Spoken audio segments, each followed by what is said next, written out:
ইমানদার যারা তারাই বিবেকবান হবে, বিবেকবান যারা তারা ইমানদার হবে। আল্লাহ রাব্বুল আলামিন বিবেকবানদের কিছু চিত্র তুলে ধরেছেন। 9টা দিক বৈশিষ্ট্য যার মধ্যে পাওয়া যাবে সে হলো বিবেকবান। আল্লাহ রাব্বুল আলামিন বলেন উলুল আলবাব কারা? 19 নম্বর আয়াত শেষ হয়েছে কিন্তু কথা শেষ হয় নাই। আল্লাহ রাব্বুল আলামিন বলেছেন আল্লাযীনা যারা আল্লাযীনা ইউফুনা বিআহদিল্লাহি ওয়ালা ইয়ানকুদুনাল মিসাক والذين يصلون ما أمر الله به أن يوصل ويخشون ربهم ويخافون سوء الحساب জোরে বলুন আল্লাহু আকবার। 9টা বৈশিষ্ট্য যাদের মধ্যে পাওয়া যাবে তারা হচ্ছে উলুল আলবাব, বিবেকবান। আমার কথা কি বুঝতে পারছেন সবাই? কষ্ট হচ্ছে না তো? বলি আলহামদুলিল্লাহ। আমি এই মুরব্বীকে দেখেছি আজ থেকে আরো 25 বছর আগে। কত বছর? 25 বছর আগে। তখন তার দাড়ি এত পাকে নাই, কাঁচা ছিল। আমি তখন ছোট ছিলাম। আজকে মানুষ বেঁচে থাকলে দেখা হয়, 25 বছর আগে দেখা মানুষকে মনে হয় আজকে দেখলাম, তাই না? এর মাঝে তো আর দেখা হয়নি মনে হয়। রিপন সাহেব আপনার জামাই? হ্যাঁ হ্যাঁ নাকি? রিপন আপনার জামাই না? রিপন সাহেব আপনার জামাই? জি, অনেক আগে দেখা হয়েছে। জি হ্যাঁ, আলহামদুলিল্লাহ। বেঁচে থাকলে দেখা হয়। আজকে কি যৌবন ছিল, সব পেকে গেছে, দাড়ি পাকছে, তারপরে দাঁতগুলো পড়ে গেছে। এটাই তো জীবন ভাই। জীবন তো একটা বিশাল শেখার জায়গা। কিন্তু গরুর সামনে পরপুরুষ পরনারী জেনা করলো, গরু কিছু বলবে? কিন্তু মানুষের বলার দরকার আছে না নাই? মানুষ কিছু বলে না। অন্যায়কে অন্যায় বলে না, ন্যায়কে ন্যায় বলে না, হককে হক বলে না, বাতিলকে বাতিল বলে না। বিবেকবান কারা? এই 9টা স্বভাব আমরা আজকে একটা একটা করে শুনবো। আমি যতক্ষণ আছি, আমাকে সময় দিচ্ছেন তো নাকি? ইনশাআল্লাহ।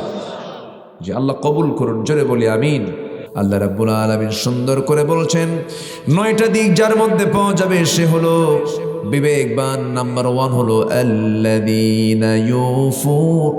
আল্লাহ রাব্বুল আলামিন সুন্দর করে বলছেন আল্লাযীনা ইউফুনা বিআহদিল্লাহি ওয়া লা ইয়ানকুদুনাল মিসাক। নাম্বার 1 হলো যারা আল্লাহর সঙ্গে কৃত অঙ্গীকার যারা ঠিক রাখবে। আল্লাহর সঙ্গে যে ওয়াদা করেছি রুহের জগতে আলাস্তু বিরাব্বিকুম ক্বালু বালা, কালি বালা না, ক্বালু বালা। আমি ওখানে তখনই নিয়ত করছি যে আজকে ক্বালু বালা থেকে ওয়াজ হবে। ঠিক আছে না?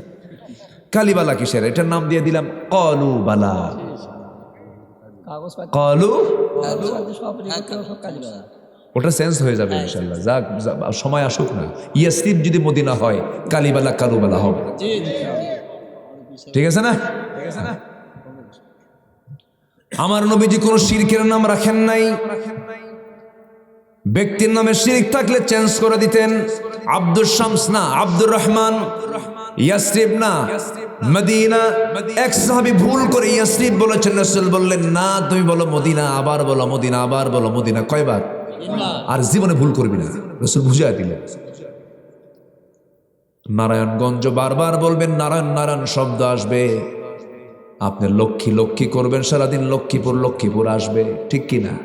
লক্ষ্মীপুরে তো লক্ষ্মীর পক্ষের লোক কম, কি ঠিক কিনা? এখন কি লক্ষ্মীপুরের লোক বেশি না আল্লাহর বান্দা বেশি? ঠিক আছে না? হ্যাঁ। কোন দিকে যে আমার আলোচনা কোন দিক প্যাঁচ লাগায় যে সাম্প্রদায়িকের কথা বলে আল্লাহ জানে। এই ক্যামেরা তুলে সব কিরামন কাতিবিন, বুঝলেন? খুব চিন্তার বিষয়। প্যাঁচপুস লাগায় দিবেন না কিন্তু। এটা শিরক থেকে আমরা বাঁচতে চাই। শব্দগত শিরক, চিন্তাগত শিরক, অনেক শিরক আছে, বিশ্বাসগত শিরক। শিরক থেকে বাঁচতে হবে। আমরা শিরক থেকে বাঁচবো, জোরে বলি ইনশাআল্লাহ। শনিবারে বাঁশ কাটা যাবে না, মঙ্গলবারে বাকি দেওয়া যাবে না, নাকি সকালবেলা বাকি দেওয়া যাবে না, বিয়ের দিন বৃষ্টি হলে সারা জীবন চোখের পানি ফুরাবে না। এই হাদিসগুলো যে পাইছে কই আল্লাহ জানে। এরকম আছে না নাই বলেন তো?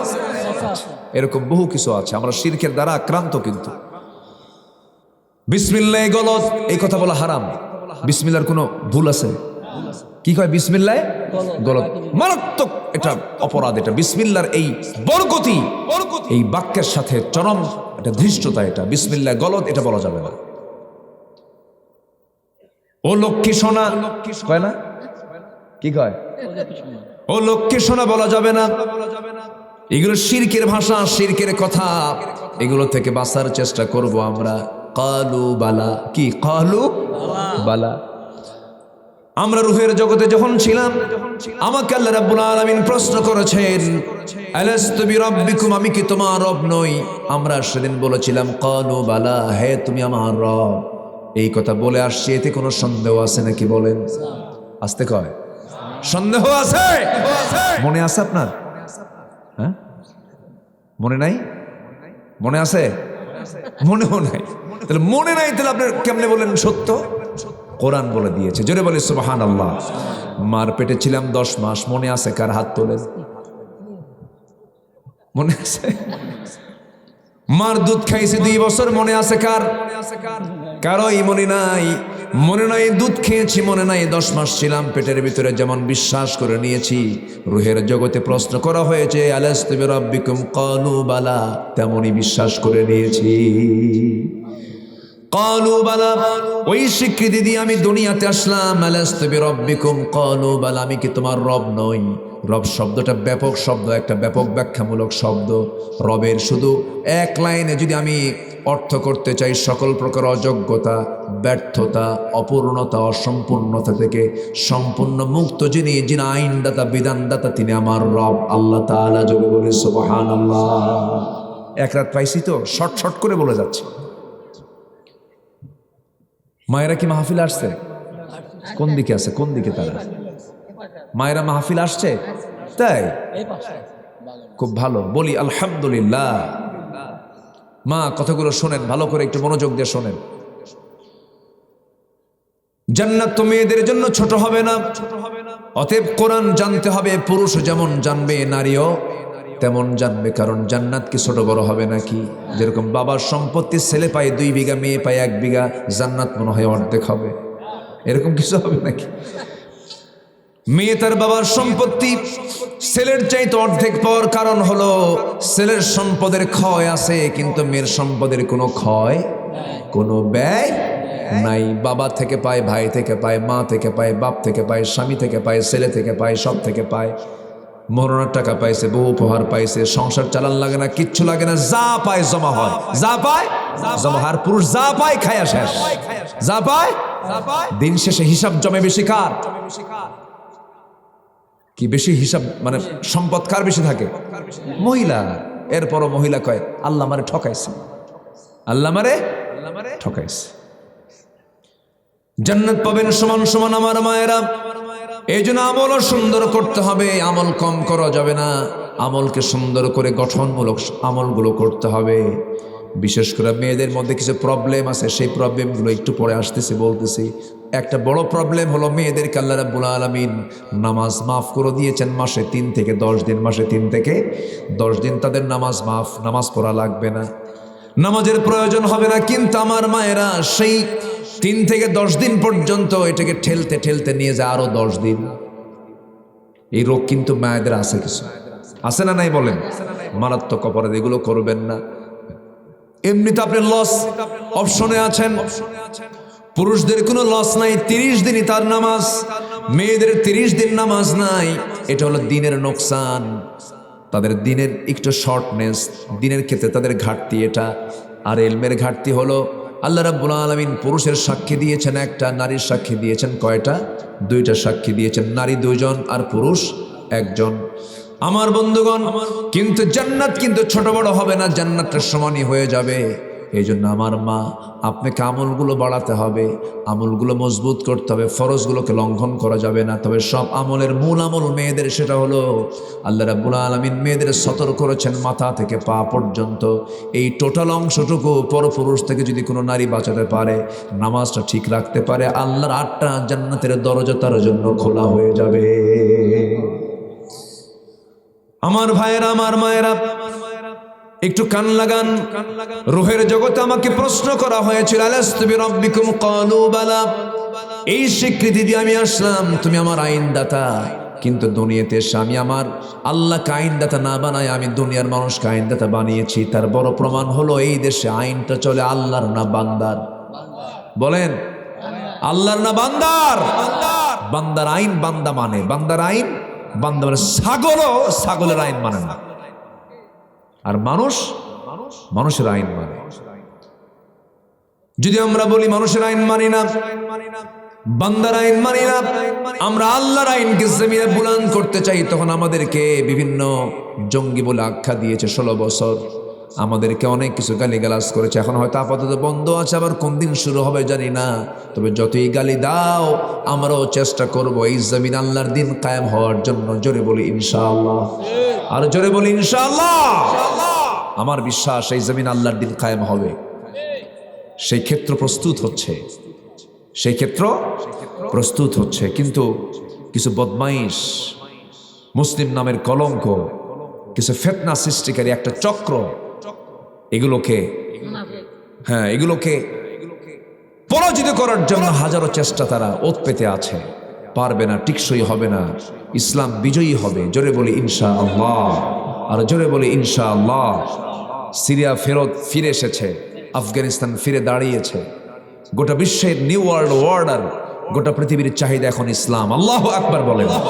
আগামী 50 বছর পর রাশিয়ার ক্ষমতার মসনদে মুসলমান বসে যাবে ইনশাআল্লাহ। দিন দিন সবচাইতে বেশি সংখ্যা হচ্ছে কাদের? মুসলমানের। প্রতি 4 জন এখন একজন মুসলমান। 200 কোটি মুসলমানের দুনিয়া এখন দিন দিন বাড়তেছে। আলহামদুলিল্লাহ বলেন, জোরে বলি আলহামদুলিল্লাহ। কষ্ট পাচ্ছেন নাকি? হ্যাঁ, কারো কোনো অসুবিধা নাই তো? 12টা বাজে যে বাজু, আলোচনা চলো। হুজুর মরু কেন যে দেরি করে তুলে দেন আপনারা? আমি কখন থেকে উঠতে চাইলাম, একটু 10টায় উঠান, একটু আগে ভাগে উঠান, পারি না। ময়মনসিংহে এক মাহফিল ছিল বছর 3 আগে। 8টায় গেলাম মাহফিলের জায়গায়, বললো হুজুর ভাত খান, শুয়ে পড়ে। তো বললাম কেন? ঘুমান, আপনাকে এবার আগেই উঠায় দেব। গত বছর বক্তা যে সময় উঠছে তার চেয়ে 1 ঘন্টা আগে শুয়ে পড়লাম। 2:30টার দিকে ডাকতেছেন, ডাক দে বলে হুজুর ওঠেন, আপনার 3টায় বয়ান। গত বছর প্রধান বক্তা ছিল 4টায়, এবার প্রমোশন হয়ে 3টায় আসছে মাত্র। রাত 3টায় জাতির সামনে ওয়াজ হয় না আওয়াজ হয়? ওয়াজ না আওয়াজ? আলোচনা না আলুসানা? 12টার পরে কোনো ওয়াজ হয় না তো। আসলে ঘুম ধরে, ক্লান্তি আসে, যারা নামাজি তাদের কষ্ট হয়, অনেক কিছু হয়। এগুলো বুঝালেও কাম হয় না। শুধু কিছু কিছু কিছু আদর্শ প্রোগ্রাম কিছু যেগুলো, সেগুলো ঠিক আছে। যেরকম প্যারেড ময়দান মাহফিল ছিল চট্টগ্রামের, বাংলাদেশের ইতিহাসের সর্বোচ্চ সবচেয়ে বড় মাহফিল। আমি শেষ কোথায় টের পাই নাই। তো চট্টগ্রামের প্যারেড ময়দান আল্লামা সাইদি সাহেব তিনি শুরু করে, তারই এটা আল্লাহ পাক তার মাধ্যম দিয়ে এটা মাহফিল শেষ হয়ে গেছে 9:30টায়। এশার নামাজ পড়া শেষ, চলে যাও বাড়িতে। তাহলে ফজর হবে, নামাজ হবে, ঘুম হবে, অফিস হবে, সব হবে। আর 12টা পার হওয়া মানে 1টা বাজা মানে ফজর যাবে, কালকে দিন যাবে, সব শেষ। কি কথা বোঝেন নাই? এই জন্য সবকিছু হওয়া উচিত, টাইম সিলেকশন সবার আগে হওয়া উচিত। বিয়ে যদি 50 বছরে করেন কাম হবে? আস্তে কর। বিয়ে করতে হবে কয় বছরে? যৌবন থাকতে বিয়ে করতে হবে। 50-এ কি যৌবন থাকে না শেষ হয়? এই জন্য সবকিছুর যৌবন থাকে। মাহফিলের যৌবন হলো রাজীব পার করে দিছে। রাজীব কই? রাজীব যৌবন পার করে আমার বুড়াকালে উঠাই দিছে। আচ্ছা বসেন। কেবল কিন্তু চলতেছে 1 নাম্বার। কেবল চলতেছে কয় নাম্বার? 1। আরো আছে কয়টা? 8টা। আরো আছে কয়টা? 8টা। নুরু, ওয়াজ কি শেষ না শুরু?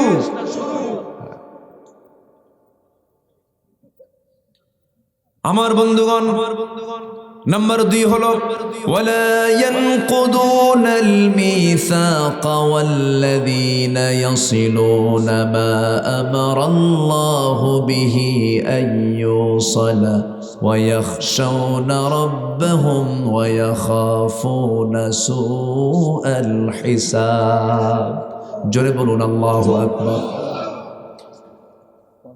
নাম্বার 2 হলো যারা ওয়াদা ঠিক রাখবে। কি ঠিক রাখবে? ওয়াদা ঠিক রাখবে। ইমানদারের মুখের জবান হবে জমির দলিল লেখার মতো।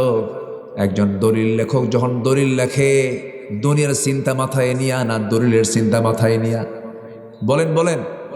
দলিলের চিন্তা মাথায় নিয়ে খবরদার এটা ভুল করা যাবে না। দাগ নাম্বার গেলে পর আবার পুনরায় দলিল, সিএস নাম্বার ভুল করা যাবে না, আরএস ভুল করা যাবে না, নাম কোথাও ভুল করা যাবে না। সব কিছু ঠিকঠাক রেখে বারবার চিন্তা করে করে এরপরে দলিল লেখক দলিল লেখে।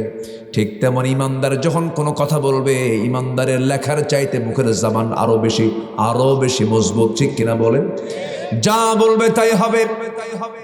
ওয়াদা ঠিক থাকবে, সমাজ ঠিক থাকবে। আপনি ওয়াদা করেছেন ভাই অমুক দিন আমি তোমাকে টাকাটা দেব, আপনার কথা আরেকজন রাজি হয়ে গেছে, ঠিক আছে ভাই অমুক দিন আপনাকে ওই টাকাটা দেব।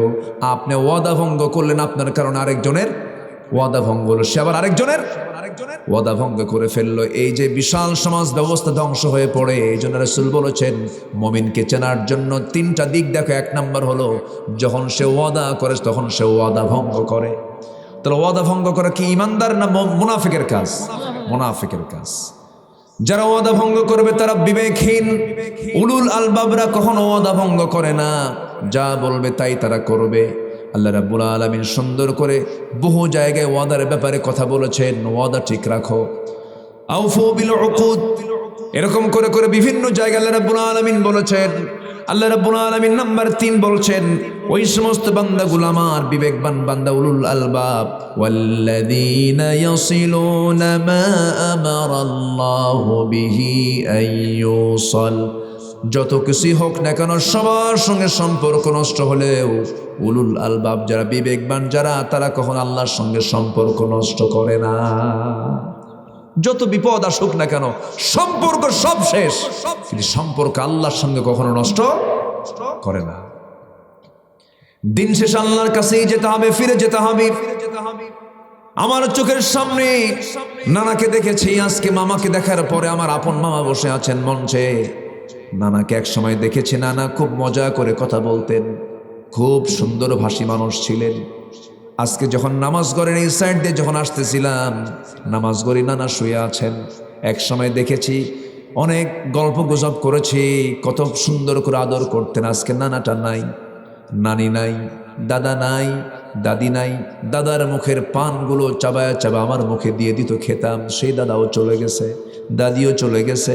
আমার বয়সে কত বন্ধু দুনিয়া থেকে বিদায় নিয়েছে।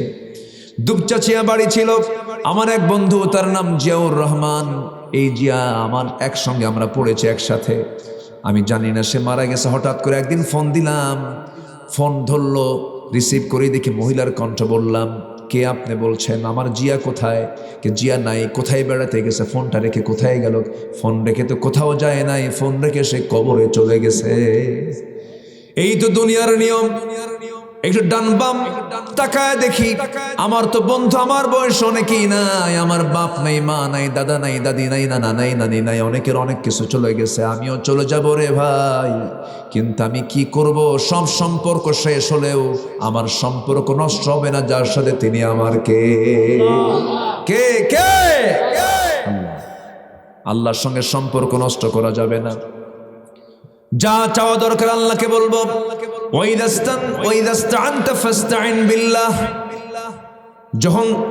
যখন তোমার চাওয়া দরকার আল্লাহর কাছেই চাও। জুতার ফিতা ছিঁড়ে গেছে আল্লাহর কাছে বলো।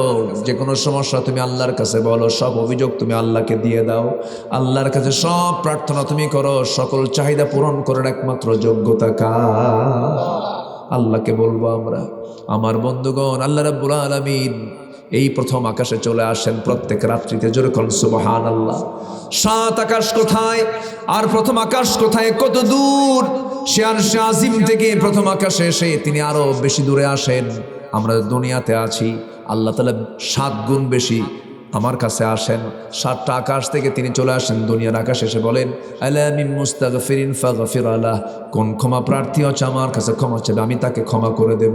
আল্লাহ কত সুন্দর করে ক্ষমা করার জন্য রেডি হয়ে আছেন। কিন্তু আমরা ঘুম থেকে জায়গা পাই না, নামাজ পড়ি না, আল্লাহকে পাত্তা দেই না, আল্লাহকে স্মরণ করি না। এর চাইতে বড় নাশকর বান্দা কি হতে পারে? সবার আগে আমরা যোগাযোগ করব যার সাথে, তিনি আমার কে বিহি আইয়ুসাল, আমরা সম্পর্ক রাখবো কার সাথে? আল্লাহর সাথে। দুনিয়ার সবাই ফাঁকি দিতে পারে, আল্লাহ ফাঁকি দিবেন না। দুনিয়ার সবাই আমাকে ছেড়ে যেতে পারে, কিন্তু আল্লাহ আমাকে ছেড়ে যাবেন না। বউ স্বামীকে রেখে চলে যায়, আমার আছে না নাই বলেন? আবার স্বামী বউকে ছেড়ে দিয়ে অন্যের সঙ্গে যায়, আছে না নাই? আছে। কিন্তু আমার আল্লাহ তার বান্দাকে কখনো ছাড়বেন না। আল্লাহ আমাকে কখনো ভুলবেন না। আল্লাহ আমাকে একটা বারের জন্য ভুলে যাবেন না। তবে হ্যাঁ, আল্লাহ ভুলে যাবেন সেই সময় যখন আমি ভুলে যাব।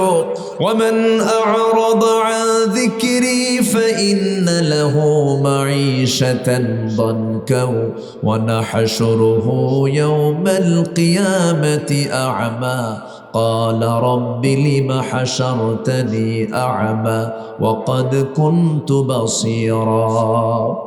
আমার জিকির থেকে, আমার স্মরণ থেকে, আমার কোরআন থেকে যে বান্দা নিজেকে গুটিয়ে নেবে, আমিও তাকে ভুলে যাব, আমিও তাকে চিনব না। কিয়ামতের দিন হাসরের ময়দানে সেই বান্দা বলবে, আল্লাহ তুমি আমাকে আজকে অন্ধ করে তুলছো কেন? আমি তো চক্ষুওয়ালা ছিলাম। আল্লাহ বলবেন, তোরে আমি এই কিতাবটা দিয়েছিলাম, তুই ভুলেছিলি। কাযালিকাল ইয়াওমা তুনসা, এই জন্য আজকের দিনেও আমি তোকে ভুলে গেলাম। আল্লাহ যদি হাসরে ভুলে যান, আমার আপনার কোনো পথ আছে নাকি? আসতে বলে পথ আছে নাকি? পথ নেই। এই জন্য কাউকে ভুলে গেলেও কিন্তু আল্লাহকে ভোলা যাবে, আল্লাহকে ভোলা যাবে না। আল্লাহকে কাছে নিতে হবে সবচাইতে। আমার আল্লাহ আমাকে কত ভালোবাসেন, সায়েন্টিফিক একটা তথ্য আমি প্রায় দিয়ে থাকি, একটু শুনুন, কান লাগায় শুনুন। আমরা যেখানে বসে আছি এখান থেকে আকাশ কি 2 মাইল দূরে নাকি 3 মাইল দূরে নাকি? কেউ কেটার সংখ্যা জানে নাকি? এত দূরে নীল আকাশ। যদিও নীল আকাশ বলে, কিন্তু আকাশ কিন্তু নীল নয়। ওয়াস-সামা'i যাতির রাজা, আকাশের বহু রং আছে, কিন্তু দেখতে আমরা নীল আকাশ দেখি।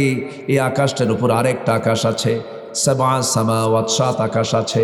এই যে সূর্য দেখতে পাই, এই পৃথিবী থেকে এই সূর্যটা 9,30,00,000 মাইল দূরে অবস্থিত। সূর্যের আভ্যন্তরীণ তাপমাত্রা হলো এখানে 20 ডিগ্রি সেলসিয়াস। সূর্যের আভ্যন্তরীণ তাপমাত্রা হলো 15 মিলিয়ন ডিগ্রি সেলসিয়াস। আল্লাহু আকবার বলবেন না? 15 মিলিয়ন ডিগ্রি সেলসিয়াস। আল্লাহু আকবার বলেন। মিলিয়ন, কোটি না, 15 মিলিয়ন ডিগ্রি সেলসিয়াস তাপমাত্রা হচ্ছে এই সূর্যের। সেখান থেকে মাত্র 20-25 দিনের বেলা 26-27 ডিগ্রি সেলসিয়াস তাপমাত্রা থাকে। এটাকে এত দূরে আল্লাহ পাক রেখে দিয়েছেন সূর্যকে। আল্লাহু আকবার বলেন। ওই সূর্যের চাইতে আবার তারকাগুলো আছে। ওই তারকাগুলো সূর্যের চাইতে শুধু 1 গুণ 2 গুণ বড় নয়। ব্যাটেল জয়িস একটা তারকা আছে সূর্যের চাইতে 33 কোটি গুণ বড়। মনে হয় খুব একটা বড় হয়নি, মনে হয় নাকি? জোরে বলেন না ভাই, আর একটু জোরে বলেন। একটা দুইটা তারকা নয়, এক একটা গ্যালাক্সির ভিতরে, কোটি কোটি গ্যালাক্সির ভিতরে, এক একটা গ্যালাক্সির মধ্যে কোটি কোটি তারকাগুলো আল্লাহ রাব্বুল আলামিন রেখে দিয়েছেন। অসংখ্য তারকা। মানুষ চাঁদে গেছে, নীল আর্মস্ট্রংরা মানুষ মঙ্গল গ্রহে চলে গেছে। মানুষ যদি মনে করে মঙ্গল গ্রহ দেখলাম, চাঁদও দেখলাম, সূর্যের কাছে তো যাওয়া সম্ভব না, কারণ সূর্যের আভ্যন্তরীণ তাপমাত্রা হলো 15 মিলিয়ন ডিগ্রি সেলসিয়াস। থাকবে মানুষ? যাবে কেমনে? থাকাই তো সম্ভব, যাওয়াই তো সম্ভব না। কিন্তু যদি মনে করে একটু তারকার দেশ দেখতে যাব, পৃথিবীর সবচাইতে তারকার দেশ হলো, নিকটবর্তী হলো প্রক্সিমা সেন্ট্রাই। প্রক্সিমা সেন্ট্রাই যদি কেউ যেতে চায়, এই দুনিয়ার কোনো যানবাহন হলে চলবে না, তাকে নভোযানে চড়তে হবে। নভোযানে যদি চড়ে কেউ রওনা দিয়ে দেয়, পৃথিবীর বর্তমানে সবচেয়ে দ্রুতগামী নভোযান হলো অ্যাপোলো 11, যার ঘন্টার গতি হলো 39,000 কিলোমিটার। 39,000 কিলোমিটার বেগে যদি রওনা দিয়ে দেয়, ওই তারকার দেশ, পৃথিবীর সবচেয়ে নিকটবর্তী তারকার দেশে তারা যেতে সময় লেগে যাবে 1,15,000 বছর মাত্র। যাবেন কারা কারা? হাত তোলেন। হ্যাঁ, যাবেন কারা কারা? হাত তোলেন। চাচা যাবেন? সম্ভব? বাঁচবেন কয়দিন, যাবেন কোনদিন? আল্লাহু আকবার বলেন, জোরে বলি আল্লাহু আকবার। আর আল্লাহ বলতেছেন, বান্দারে তুই যদি আমার সম্পর্ক কালো করিস, আমাকে ভয় করিস, ফাফাদাত আইনা, আমার ভয় যদি চোখের পানি ফেলতে পারিস, আমার জন্য যদি মসজিদের সঙ্গে দিলটা লটকাতে পারিস, যৌবনকে কন্ট্রোল করে যদি কোনো নারীর দিকে না তাকাতে পারিস, আমি আল্লাহ তোকে আমার এই আরশ আজিমের ছায়ে তোকে জায়গা দিয়ে দেব। সুবহানাল্লাহ বলবেন না? আল্লাহর কি অফার! আমরা ভুলে যাই সবকিছু, আমরা সবকিছু ভুলে যাই আমার ভাইয়েরা। তাহলে এখন বলেন, আল্লাহ রাব্বুল আলামিন আরশ আজিম থেকে দুনিয়ার আকাশে এসে আমাকে মাফ করতে চাচ্ছেন, আমি কি শেষ রাতে একটু উঠবার চেষ্টা করব না? করব না? আস্তে আস্তে কয়, জোরে বলেন। হুজুর ওয়াজ শুনবো মজা পায়, কিন্তু নামাজের কথা কইয়েন না, পানি খুব ঠান্ডা, এরকম নাকি? এরকম চিন্তা করতেছেন? আপনি কি জানেন ওযুটা কত বরকতের? ওযু হলে পরে সগীরা গুনাহগুলো মাফ হয়ে যায়। আপনি ওযু করতে পারছেন না, নিউমোনিয়া হয়েছে, ওযুর দরকার নেই। আল্লাহ বলছেন, বান্দারে তুই ফাতায়াম্মামু সাঈদান তাইয়্যিবা, মাটি দিয়ে তুই তায়াম্মুম কর। আল্লাহু আকবার। দাঁড়িয়ে পারিস না, বসে নামাজ পড়, বসে পারিস না, শুয়ে নামাজ পড়। সফরে আসিস, 4 রাকাতকে 2 রাকাত কর। একসঙ্গে ক্ষণে ক্ষণে পড়তে পারছিস না, যোহর আসর একসঙ্গে কর, মাগরিব এশা একসঙ্গে কর। আল্লাহু আকবার, আল্লাহু আকবার। কত সুযোগ! এরপরে কয় বান্দা, আল্লাহ ঘুম ঘুম আসেন, এরকম আসেন, এরকম আসে না? শয়তান করে কি, ফজরের আগ দিয়ে সে বান্দার কাছে এসে শিওরে বসে মাথার চুলগুলো টেনে টেনে দেয়, মেসেজ করে দিয়ে বলে, আলাইকা লাইলুন তাবিল, আলাইকা লাইলুন তাবিল, তোমার রাত বড় লম্বা, ঘুমাও ঘুমাও। ওই সময় শয়তান 3টা গিট মেরে দেয়, 3টা গিট মেরে দিয়ে চলে যায়। গিট মারা বোঝেন তো? গিট কি এলাকায় কি কয়? গিট্টু মারে, গিট্টু। বগুড়ার ভাষা তো বগুড়াই। আলহামদুলিল্লাহ বলে, জোরে বলি আলহামদুলিল্লাহ। বগুড়ার ভাষা কিন্তু মজার ভাষা। আমার ভাষা যদিও বগুড়ার শহরের ভাষা না, যদি এই জেলার মানুষ আমি, কিন্তু আমার ভাষার সাথে সিরাজগঞ্জের ভাষার কিছু মিল আছে। ওই যে শেরপুর, তারপরে ধুনট, সারিয়াকান্দির কিছু অংশ, ওই এলাকার মানুষগুলো সিরাজগঞ্জের ভাষায় কথা বলে। আবার বগুড়ার পশ্চিম আদম দেখি দুপচাচিয়া, কে গরু আপনি খাবিন তো খাবিন, না খাবিন তো গুদগুদাবিন না, কি ঠিক আছে? এরকম করে না? হ্যাঁ, ওটা মোশক কয় না? মহিষ গরুকে বলে, কে গরু আপনি খাবিন, খানতে খা, খানতে খা। কত ভাষা! তো নোয়াখালী এক মাহফিল ছিল বছর 20 আগে, আমাকে বললো, হুজুর উত্তরবঙ্গের এমন একটা বাক্য বলবেন যেটা আমরা বুঝবো না। অনেকক্ষণ চিন্তা ফিকির করে বললাম, কি বলা যায়? এক লাইনে এক বাক্য বললাম, কে রে তুই আলুতে আলু ওয়াক্কালি আলু। কি বুঝতেছেন কি? কে রে তুই আলুতে আলু ওয়াক্কালি আলু।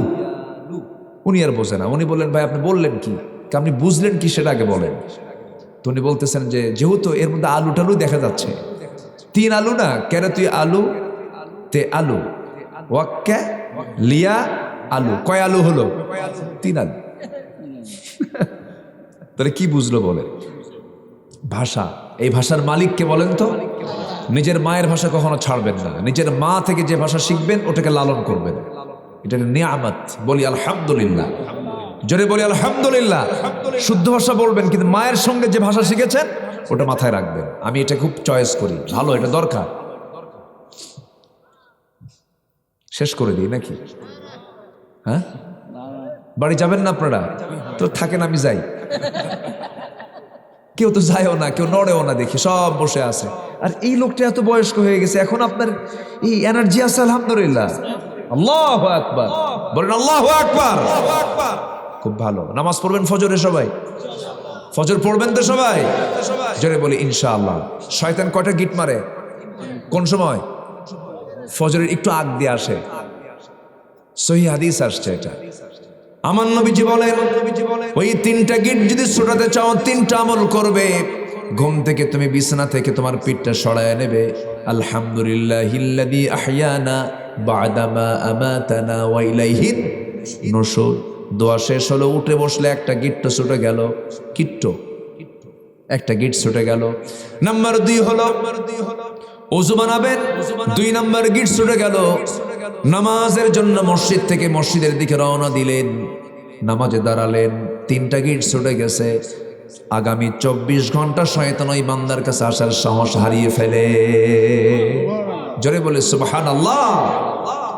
সবাই কি নামাজ পড়তে রাজি আছি তো ইনশাআল্লাহ? বউ যদি নামাজ না পড়ে কি করবেন? হ্যাঁ বলেন, উত্তর দেয় না। বলেন ফজর নামাজ না পড়ে কি করবেন? হ্যাঁ বলার পরও কাম হয় না, বলার পরও পড়ে না, কি করবেন বলেন? পিটামো অ্যাকশনে যাবে, দেখছেন এটা কথা হলো। এটা একজন কায় পা ধরা লাগবে হুজুর, ওই পাবনার লোক দেখতেছি। বাড়ি কোথায় আপনার? পাবনা না? পা ধরা লাগবে হুজুর। পাবনা থেকে আসলো কি আপনি এখানে? আলহামদুলিল্লাহ, জি মাশাআল্লাহ, হ্যাঁ আলহামদুলিল্লাহ, জি আল্লাহ সব জায়গায় তো নিয়ে গেছে, আলহামদুলিল্লাহ। তো হ্যাঁ পা ধরবেন, পা ধরবেন না কেন? ধরবেন পা, নামাজ পড়, মারা যাবে না। তবে 4টা কারণে মারা যাবে। মায়েরা এখন তো শুরু করলো, এখন চিন্তা যে হুজুর এটা কোন অ্যাকশন শুরু করলেন আপনারা? এতক্ষণ তো লাইন ভালো হয়েছিল। 4টা কারণে শাসন করা যাবে। নাম্বার 1 হলো যদি নামাজ না পড়েন, রোজা যদি না রাখেন। নাম্বার 3 হলো স্বামীর আনুগত্য যদি না করেন। নাম্বার 4 সতীত্বের যদি হেফাজত না করেন, পর্দায় যদি না থাকেন, মারা যাবে। কিন্তু মারার শর্ত হলো 1.5 হাত লাঠি দিয়ে মারা যাবে না, মুখে মারা যাবে না, চোখে মারা যাবে না, চুল টান দেওয়া যাবে না, মুখে মারা যাবে না, বুকে মারা যাবে না। মারবেন কই? জায়গায় তো নাই। সব জায়গায় আল্লাহ রাব্বুল আলামিন বন্ধ করে দিয়েছেন, মারা যাবে না। মারতেই যদি চাও, পকেটের মধ্যে যে মেসোয়াকটা আছে সেই মেসোয়াকটা 9 ইঞ্চি মেসোয়াক দিয়ে নিয়ে এই মেসোয়াক দিয়ে বড় জোর মারতে পারো। কিন্তু এই মেসোয়াক দিয়ে যখন কোনো স্বামী স্ত্রীকে যখন মারতে যাবে, এই দৃশ্য যদি কোনো মানুষের চোখে পড়ে, তখন বুঝবে মারে না, আদর করে। কি করে? মারবেন, উপায় নাই। মারবেন কেন আপনি? বউ তো মারার বিষয় না। বউকে কখনো শাসন আপনি করবেন, চোখের ভাষায় করবেন, সুন্দর ভাষায় করবেন। মানলে পরে কখনো ঠিক হয় না। আপনার গায়ে আল্লাহ রাব্বুল আলামিন জোর বেশি করে দিয়েছেন বলে আপনি জোর খাটাবেন না। না, আপনার জীবন তার কাছে, যৌবন তার কাছে, আপনার যৌবন তার কাছে, তার যৌবন আপনার কাছে।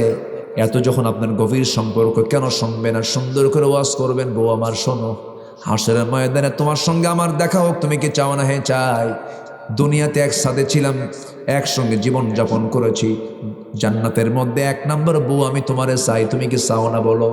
একসঙ্গে দাম্পত্যময় জীবন চালাবো, একসঙ্গে জান্নাতে গিয়ে শপিং করব, ঘোরাফেরা করব। আসলে নামাজটা পড়ি, ছেলেকে ডাক দিয়ে বলবো বাজান চল জান্নাতে একসঙ্গে বাজার করব, চল নামাজটা পড়ি। মেয়েকে ডাক দিয়ে বলবো, বুঝাবো আমার রাসূল সবচেয়ে বেশি দাওয়াত দিয়েছেন আগে বাইরে না ভিতরে? ভিতরে দাওয়াত দিয়েছেন, এই কাজগুলো করব। আমার বন্ধুগণ, যে বাড়িতে নামাজ আছে সেই বাড়িটা হলো জান্নাতের টুকরা। জোরে করেন সুবহানাল্লাহ। সম্পর্ক করব আমরা কার সাথে? আসতে বলবেন না, কার সাথে? আল্লাহর সাথে। আল্লাহ আমাকে কত কি দিয়েছেন।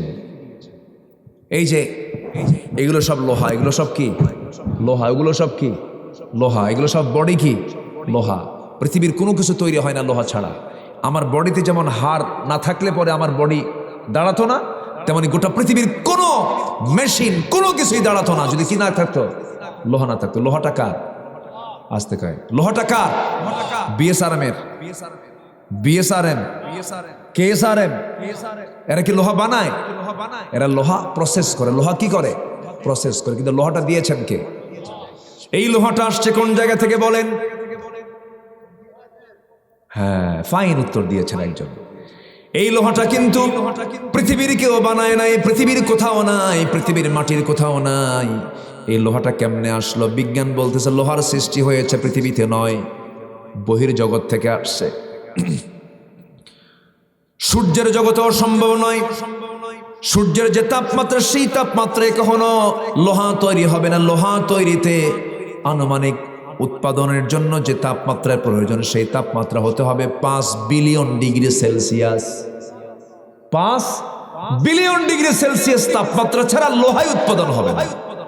বিজ্ঞানীরা বলতেছে মনে হয় কোনো সুপারনোভার বিস্ফোরণ থেকে লোহাগুলো সেখান থেকে উৎপাদন হয়েছে, সুপারনোভা বিস্ফোরণ হয়ে গেছে, এই জন্য সেখান থেকে লোহা চলে আসছে।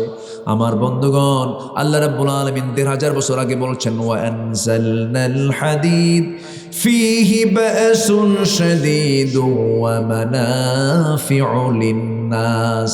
আমি আল্লাহ তাআলা লোহাটাকে নাজিল করে দিয়েছি। নাজিল কি নিচ থেকে হয় না উপর থেকে হয়? বলেন বলেন। তাহলে কোরআন যে তথ্য দিল, এই তথ্যগুলো কি আজকের না হাজার বছর আগের? কেমনে সম্ভব মানুষের পক্ষে কোরআন? আল্লাহু আকবার বলে। আমার ভাইয়েরা, বিবেকবান হব আমরা, একটু কান লাগায় নেই, একটু মনোযোগ দিয়ে শোনার চেষ্টা করি। মহান রব্বুল আলামিন বলছেন নাম্বার 4 হলো আল্লাহর সঙ্গে সম্পর্ক করব আমরা ৩ নাম্বার। নাম্বার 4 বিবেকবান হলো আল্লাহকে যারা ভয় করে। কাকে ভয় করে? আল্লাহকে ভয় করে। আমার বন্ধুগণ, সাইয়্যিদুনা ওমর ফারুক রাদিয়াল্লাহু তাআলা আনহু রাতের বেলা তিনি একাকী ঘোরাফেরা করতেছিলেন। তিনি তখন খলিফাতুল মুসলিমিন, রাতের বেলা ঘুরতেছেন জনগণকে দেখার জন্য। হঠাৎ করে দেখতে পেলেন, শুনতে পেলেন একটা ছোট্ট ঘর থেকে মা বেটির গল্প আসতেছে, মা বেটির কথোপকথন আসতেছে। মা তার মেয়েকে বলছে, মা সন্ধ্যাবেলায় যে দুধ দহন করলাম ওঠের, এই দুধ বিক্রি করে আমাদের খাবার জুটবে না, সংসারের অভাব অনটন মিটবে না, অতএব এই অল্প দুধের মধ্যে কিছু পানি দিলে পরে দুধের দামটা আমরা বেশি পাবো। মেয়ে বলছে, মা এটা আমার দ্বারা সম্ভব না। এবার মা বলছে, আমার মেয়ে এই জায়গায় তোমরের প্রশাসন নেই, ওমরের লোকজন নাই, দেখবে কে, সমস্যা নাই, তুমি পানি দিয়ে দাও। এবার মেয়েটা বলছে, মা ওমরের প্রশাসন দরকার নাই, কিরামুন কাতিবিন আছে, যেরকম সুবহানাল্লাহ। ওমরে ফারুক কেঁদে ফেলে দিয়েছেন। কার ভয়? আসতে বলবেন না, কার ভয়? সোজা চলে গেছেন বাড়িতে। বাড়িতে গিয়ে বউটাকে ডাক দিয়ে বলছে, বউ আমার, অনেক খোঁজাখুঁজি করলাম, মেয়ে আমার ছেলেকে বিয়ে করাবো, ভালো মেয়ে পাচ্ছিলাম না। অনেক খোঁজাখুঁজির পর কিন্তু আস্তে আল্লাহ পাক অতি সহজেই জুটায়া দিয়েছেন, একটা মেয়ে পেয়েছি। বউ বলছেন, রাতের বেলা আপনি কোন মহিলা, কোথায় খোঁজ পেলেন? একটা বাড়িতে এক মহিলা আছে, একটা মেয়ে আছে, খুব ভালো, খুব আল্লাহওয়ালা, আল্লাহর ভয়টা শোনো না তার মধ্যে আছে। ওই মেয়েটাই হবে আমার ছেলের বউ। যেরকম সুবহানাল্লাহ। একটা রাষ্ট্রপতি তার ছেলেকে বিয়ে করাচ্ছেন দুদলের মেয়ের সাথে। যেরকম সুবহানাল্লাহ। কিসের জন্য বলেন? কার ভয়? কার ভয়? কার ভয়? আল্লাহর ভয়। এখন মেয়ে ছেলেকে বিয়ে দেবে, ছেলে মেয়েকে বিয়ে দিবে, কত কি লাগে, আছে কি না? অনেক কিছু লাগে না? ছেলে কি করে? মাস্টার্স। আর কি করে? ব্যবসা। আর কি করে? প্রবাসে তার ব্যবসা আছে। অফিস কোথায়? আমেরিকা আছে। আর কোথায়? মঙ্গল গ্রহে আছে। কোথায় আছে? মঙ্গল গ্রহে। এত কিছু লাগে। একটা বার বলেন নামাজ পড়ে কিনা, আল্লাহর ভয় আছে কিনা? সাইয়্যিদুনা ওমর ফারুক বললেন, কিচ্ছু দেখার দরকার নাই, চেহারাও লাগবে না, বংশ লাগবে না, অর্থ লাগবে না, আমি ওর তাকওয়া দেখেছি, আমার ছেলের সঙ্গে ওই মেয়েটার বিয়ে হবে। এটা জোরে বলে সুবহানাল্লাহ। কার ভয়? আল্লাহর। সাইয়্যিদুনা আবু বকর রাদিয়াল্লাহু তাআলা রাতের বেলা খালি পায়ে হাঁটতেছেন। কি পায়ে? খালি পায়ে। খলিফা মানুষ। কি মানুষ? খলিফা, রাষ্ট্রপতি। খলিফা খালি পায়ে হাঁটে, তাও পাথরের রাস্তা। কিসের রাস্তা? পাথর। আমার দেশে পাথরের রাস্তা আছে, কিন্তু ওই সিলেট টিলেট দিয়ে আমি কয়েকদিন আগে মাহফিল ছিল, এটা প্রত্যন্ত অঞ্চলে ঢুকলাম, ওখান থেকে পাথর উৎপন্ন হয়। পাথর, শুধু পাথর আর পাথর, তাই না? আমার বন্ধুগণ, সাইয়্যিদুনা আবু বকর রাদিয়াল্লাহু তাআলা আনহু হেঁটে হেঁটে যাচ্ছিলেন খালি পায়ে। ওমরে ফারুক দেখে ফেললেন, আমিরুল মুমিনিন, রাতের বেলা আপনি খালি পায়ে হাঁটেন কেন? পাথরের আঘাতে আপনার চামড়া ফেটে রক্ত বের হয়ে যাবে। তিনি বলছেন, আমি যদি এই গভীর রাত্রিতে খালি পায়ে না হেঁটে জুতা পায়ে হাঁটি, জুতার আর পাথরের দুটা আঘাতে একটা আওয়াজ সৃষ্টি হয়ে যাবে, সে আওয়াজে যদি আমার জনগণের ঘুম নষ্ট হয়, কিয়ামতের দিন আমাকে আসামির কাঠগড়ায় দাঁড়িয়ে তার জবাব দিতে হবে। জোরে বলে সুবহানাল্লাহ। কার ভয়? কার ভয়? তাহলে খলিফা জনগণের ঘুম নষ্ট না হোক, খালি পায়ে হাঁটে। আর আমার দেশের কিছু নেতা আছে, আসিবেন বগুড়া ঢাকা হইতে, প্রেসিডেন্ট মহোদয় আসিবেন, 3 ঘন্টা রাস্তা বন্ধ, ওই সমস্ত নেতৃত্বের মুখে আমরা থুতু মারি। যা, ঠিক কিনা? কোনো দরকার নাই। আমরা জনগণ এবং শাসক এক কাতারে থাকতে হবে, ঠিক কিনা? এক কাতার। আমি নিজের চোখে দেখেছি মালয়েশিয়ার প্রধানমন্ত্রী ডক্টর মাহাথির মোহাম্মদ, উনি কেলেতে একটা শপিং এ ঢুকেছেন, একা একা শপিং করছেন, সামনেও কেউ নাই পিছনেও কেউ নাই, কিছুই লাগে না। ওমরে ফারুকের কিছু লাগছে নাকি? সাইয়েদনা আবু বকর সিদ্দিক রাদিয়াল্লাহু তাআলা রাতের আধারে এক বুড়ি মহিলার ঘরে খেদমত করতে গেছেন। বুড়ি মহিলার ঘরটা তার সঙ্গে লাগানো, প্রতিবেশী তো, স্বামী নাই, ছেলে নাই, মেয়ে নাই, কেউ নাই, তার চোখও নাই। তো উনি ওনার প্রত্যেক দিন প্রত্যেক রাতে ওনার ঘরে গিয়ে সেবা টেবা করে দিয়ে আসতেন, কাপড় চোপড় ধুয়ে দিয়ে আসতেন, তারপরে খাবার টাবার ধুয়ে দিয়ে আসতেন। সাইয়েদনা ওমর ফারুক একদিন ভাবলেন যে আমি ও মহিলার একটু খেদমত করতে যাই। ডাকলেন, বুড়িমা আপনার কোনো খেদমত লাগবে? কে একজন করে গেছে। ভাবলেন কি করে যায়। 3 দিন 3 রাত তিনি চেষ্টা করেন তাকে ধরার জন্য। তৃতীয় রাতে দেখেন কে যেন ঢুকলো খালি পায়ে। কি পায়ে? খালি পায়ে কে ঢোকে? রাস্তায় কে খালি পায়ে কে ঘোরে? আবু বকর ভিতরে ঢুকলো। উনি অপেক্ষা থাকলেন দেখি তো কে বের হয়। বের হওয়া মাত্রই দেখেন কেউ না, চট করে হাত ধরছেন, দেখেন আবু বকর সিদ্দিক। ওমর ফারুক কেঁদে ফেলে বললেন, আপনি এখানেও আছেন? সারাদিন রাষ্ট্র চালান, আবার এখানেও? আমাদের একটু খেদমত দেন না। তিনি বললেন, আমার বোঝা তোমার কাঁধে যাবে না। প্রতিবেশীর ব্যাপার ওয়াতিদাল কুরবা হাক্কাহু, কিয়ামতের দিন আমাকে জবাব দিতে হবে। 2 বছর একটানা খেদমত করেছেন, মারা গেলেন। মারা যাওয়ার পরের দিন সাইয়েদনা ওমর ফারুক রাদিয়াল্লাহু তাআলা আনহু ওই মহিলার বাড়িতে আবার খেদমত করতে গেছেন। মহিলা জানেন না যে প্রথম খলিফার ইন্তেকাল হয়ে গেছে, খাদেম নাই, উনি জানেন না। দরজায় নক করলেন, ভিতরে ঢুকলেন, সব কিছু ধুয়ে টুয়ে খাবারগুলো সব প্রস্তুত করে তিনি চলে আসলেন ওমর ফারুক রাদিয়াল্লাহু তাআলা আনহু। এবার মহিলা গিয়ে বসেছেন, ওই বৃদ্ধা নারী গিয়ে বসেছেন খাবার খেতে। খেজুরটা একটা মুখে দিয়েছেন, ধোয়া খেজুর। মুখে দেওয়া মাত্রই কামড় মেরেছেন, দাঁতের নিচে বিচি পড়ার সঙ্গে সঙ্গে তিনি বললেন ইন্না লিল্লাহ। বুঝতে পেরেছে আমার আসল খাদেম আর দুনিয়াতে নাই। কারণ আমার আবু বকর যখন খেদমত করতে আসতো, খেজুর শুধু ধুয়ে দিত না, খেজুরের বিচিগুলো সব পরিষ্কার করে আমার খেতে যেন কষ্ট না হয়, খেজুরের মধ্যেকার বিচিটাও সে সরাইয়া দিয়ে আমার সামনে প্লেটে রেখে দিত। জোরে বলে সুবহানাল্লাহ। কার ভয়? আল্লাহর ভয়। আমরা শাসক দেখতে চাই, কার ভয়ের শাসক? কার ভয়ের শাসক? তাকওয়া মুত্তাকি শাসক আমরা দেখতে চাই, যে শাসক বঙ্গভবনে থাকবেন, বাইতুল মুকাররমের খুতবাও দিবেন। কি রাজি আছেন তো সবাই? এই কথার মধ্যে কিন্তু অনেক বড় একটা মেসেজ আছে। বঙ্গভবনের যিনি বাসিন্দা হবেন তিনি বাইতুল মুকাররমের কি হবেন? খতিব হবেন। আল্লাহ কবুল করুন। নাম্বার 5 বিচার দিবসকে ভয় করা। নাম্বার 6 সন্তুষ্ট চিত্তে সবর ধরা। নাম্বার 7 নামাজ কায়েম করা। নাম্বার 8 গোপন প্রকাশ্যে দান করা। নাম্বার 9 ভালো কাজের দ্বারা মন্দ কাজকে প্রতিহত করা। এই সমস্ত গুণ যাদের মধ্যে থাকবে তারা হচ্ছে উলুল আলবাব। আল্লাহু আকবার বলেন। নামাজ পড়বেন কারা কারা একটু হাত তুলে দেখা। জোরে বলি ইয়া আল্লাহ, আমাদেরকে 5 ওয়াক্ত সালাত আদায় করার তৌফিক তুমি আল্লাহ দিয়া দাও। জোরে বলি আমিন। হাত নামা। আল্লাহুম্মা আমিন। ربنا ظلمنا أنفسنا وإن لم تغفر لنا وترحمنا لنكونن من الخاسرين। গভীর রাত, নিঝুম রাত, ঝিমানো রাত্রিতে চাঁদের মতো হাজারো মুসলমান নরনারী নিয়ে তোমার কালামের 2-3টা আয়াতকে সামনে রেখে কিছু কথা বলেছি। কাঙ্গাল ফিকারের মতো 2টো হাত পেতেছি। আল্লাহ গুনার দিকে নজর দিও না, বান্দা মনে করে তামাম জিন্দেগির সমস্ত গুনাহগুলোকে মেহেরবানি করে মাফ করে দাও। আব্বা আম্মা যারা দুনিয়া থেকে বিদায় নিয়েছেন, জিন্দেগির গুনাহগুলো মাফ করো, কবরগুলোকে জান্নাতের বাগিচা বানায়া দাও। রব্বিরহামহুমা কামা রব্বায়ানি সগীরা, রব্বিরহামহুমা কামা রব্বায়ানি সগীরা। এমন ভাই আমার সঙ্গে হাত তুলতে পারেন যিনি নিজের হাতে নিজের মাকে দাফন করেছেন, নিজের বাবাকে নিজের হাতে নিয়ে কবরে শোয়া দিয়েছেন।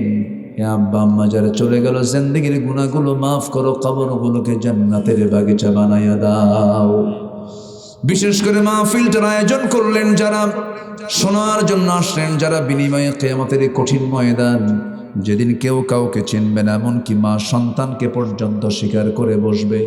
যেদিন মানুষ কাঁদতে কাঁদতে চোখের পানিগুলো ফুরে যাবে, চোখ থেকে রক্ত বের হওয়া শুরু হয়ে যাবে, সেই কঠিন মুসিবতের দিন এ মাহফিল সবার জন্য নাজাতের মাধ্যম বানায় দিও আল্লাহ। আমার পরিবার মারা গেছে।